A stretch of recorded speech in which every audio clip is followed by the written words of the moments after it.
સ્વચ્છ પાલનપુર પ્લાસ્ટિક મુક્ત પાલનપુર અભિયાનને લઈ નગરપાલિકાના કોમ્યુનિટી હોલ ખાતે કાર્યક્રમ યોજાયો હતો, જેમાં પાલનપુર નગરપાલિકાના સ્વચ્છ અને પ્લાસ્ટિક મુક્ત પાલનપુર કાર્યક્રમમાં નગરના શ્રેષ્ઠીઓનું સમર્થન મળ્યું હતું, તેમજ વિજેતાઓને પુરસ્કાર અને સહયોગીઓને સત્કાર સમારોહ યોજાયો હતો।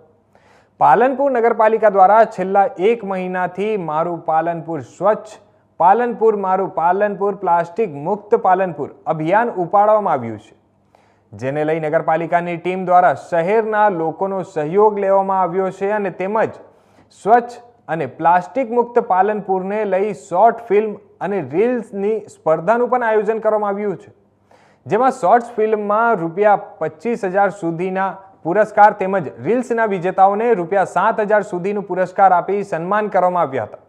તેમજ પ્લાસ્ટિક મુક્ત અભિયાનમાં જે વેપારીઓ સહિત શહેરના શ્રેષ્ઠીઓ સહકાર આપ્યો છે તેમના પણ સન્માન કરવામાં આવ્યું હતું અને આ પ્રસંગે પાલનપુરના ધારાસભ્ય અનિકેતભાઈ ઠાકર, નગરપાલિકા પ્રમુખ ચીમનલાલ સોલંકી, ઉપપ્રમુખ નાગજીભાઈ દેસાઈ દ્વારા પ્લાસ્ટિક મુક્ત પાલનપુર તેમજ સ્વચ્છ પાલનપુરને લઈ લોકોને સમજ આપી હતી, જ્યારે પાલનપુર નગરપાલિકાના ચીફ ઓફિસર જીગરભાઈ પટેલ દ્વારા નગરપાલિકા દ્વારા વર્ષ દરમિયાન શહેરમાં કરાયેલા વિકાસના કાર્યો તેમજ આગામી સમયમાં શહેરના થવાના વિકાસની વિગતો તેમજ જે કામો પ્રગતિમાં છે તે અંગેની ઝીણવટભરી વિગતો ઉપસ્થિત લોકોને પૂરી પાડી હતી।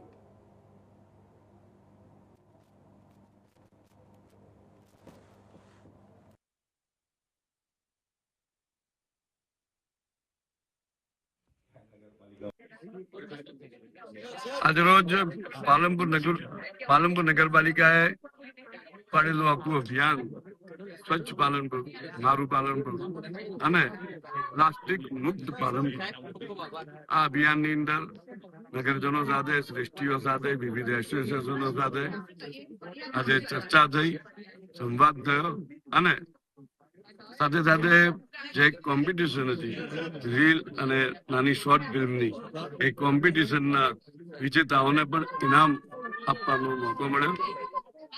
સૌએ સાથે રહી અને સંકલ્પ કર્યો, મારું પાલનપુર સ્વચ્છ પાલનપુર પ્લાસ્ટિક મુક્ત પાલનપુર। ઓકે, મારું નામ ડોક્ટર ધરતી જૈન છે અને હું વડનગર આર્ટ્સ એન્ડ કોમર્સ કોલેજમાં પ્રોફેસર છું। આજે જે અહીંયા પાલનપુર જે પ્લાસ્ટિક મુક્ત કાર્યક્રમ થયો છે, ખૂબ જ સરસ ને સરાહનીય છે। આ થવું જ જોઈએ, કારણ કે પ્લાસ્ટિક આપણા રોગોમાં જતું રહ્યું છે।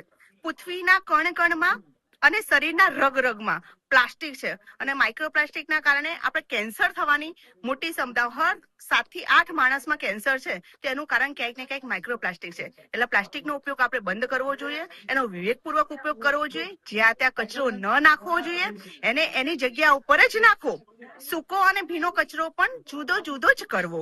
એટલે આપણા મારી અપીલ છે બધાને કે આ આપણે સાથે મળીને કામ કરીશું તો ચોક્કસ પાલનપુર જ નહીં, ગુજરાત જ નહીં, ભારત જ નહીં, પણ આખા વિશ્વને સુંદર, સ્વસ્થ અને સરસ બનાવીશું। એ આપણું મિશન છે અને આપણે ભારતને એક સ્વચ્છ નાગરિક તરીકે આપણી ફરજ નિભાવીશું। Thank you.